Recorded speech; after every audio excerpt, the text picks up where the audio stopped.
नमस्कार, आपण पाहत आहे भांडा फोड न्यूज. एका दमात भ्रष्टाचारी कोमात.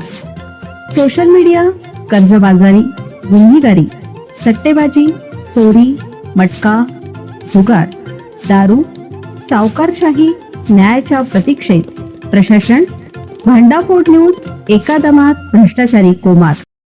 4 वर्षापूर्वी जिम ट्रेनर, नंतर बाबा बनला. मध्यरात्री बोलवायचा, काळीच मागायचा आणि मुंबईतला बोंधूबाबा महिलांना कसे अडकवायचा. बळीच्या दिंडोशी परिसरातून एका धक्कादायक प्रकरण समोर आलं आहे. उपचाराच्या नावाखाली महिलांना मध्यरात्री बोलावून त्यांचे शोषण करणाऱ्या आणि भक्तांची लूट करणाऱ्या मुंबईतील एका बोंधूबाबाला अटक करण्यात आली आहे. रिदम पांचाळ उर्फ मॉन्टी पांचाळ, वय वर्ष 37 असं या बोंधूबाबाचं नाव असून दिंडोशी पोलिसांनी त्याला बेड्या ठोकल्या.